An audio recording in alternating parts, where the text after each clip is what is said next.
We see several key problems within the global cross-border e-commerce space, such as high fees, poor exchange conversion rate, chargeback risk for merchants, delayed cashback, and challenges with obtaining credit for both merchants and consumers.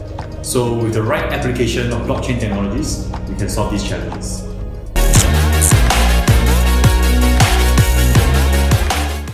Rate3 is a decentralized dual protocol for payment and credit.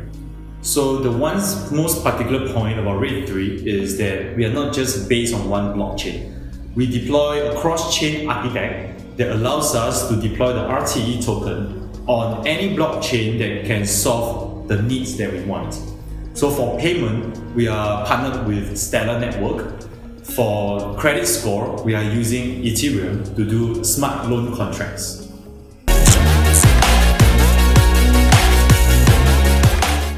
The RTE token is a medium of exchange and also eventually a store of value. Token itself actually incentivizes all participants in the ecosystem to conduct actions as and when we need. So for consumer, we're talking about cashback. For merchants, instant settlements, no chargeback, only the fact that they have to pay a very small amount of gas fee.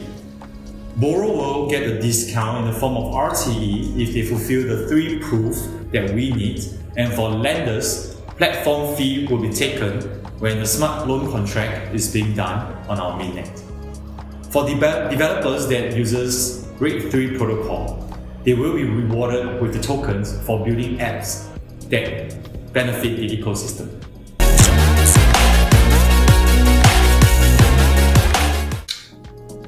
We have concluded our token sale, and right now we are in preparation for launching our mainnet this year and also on exchanges. I think that the main challenge every blockchain protocol faces is eventual adoption and whether there's a business use case behind it. How do you actually find early adopters to start using our protocol and adapt? In our case, we solve this through 2 ways. One, using cross-border protocol and tapping on our existing business. Compared to competing projects, we have deep domain expertise in payment and e-commerce. Rate3 is a Series A company that we have founded in 2016 that transacts over $3 million worth of transactions, and we have more than 8,000 daily active users for now. Our mobile app, Rate3, will serve as the first step to adopt our payment protocol. Eventually, our mainnet will facilitate credit and lending between merchants that partner with us and consumer that is already using our app.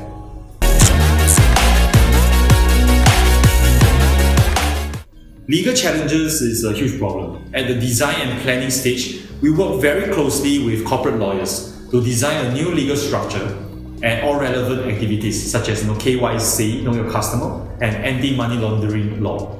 I think the most important takeaway for us is to work really closely with a trusted and tier 1 law firm who has had past experience with other ICO.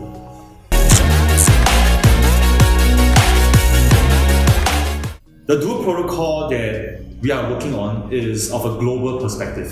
It will be open source, so any developers in any country can work with them.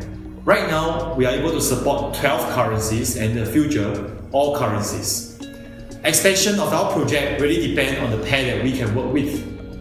We will be working very closely with Stellar to create more liquidity on the number of fiat pair that we are currently able to adopt.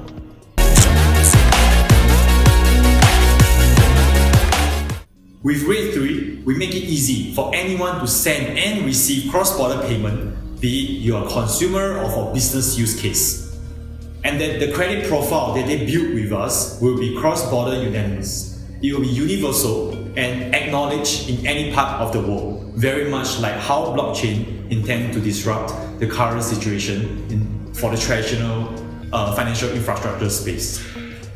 If we look at Alipay, when it was founded in 1999, they believe that the internet will level the playing field by enabling e-commerce businesses to leverage innovation and technology. We believe that blockchain will level this further through decentralization by empowering every participant to reduce their reliance on traditional financial institutions. Firstly, we start with payment and credit. We want Rate3 to be the protocol layer for future dApps to build on in terms of advertising, insurance, stablecoin as exchanges, and Rate X and Rate S will be the first dApp to adopt for the cross-border e-commerce space.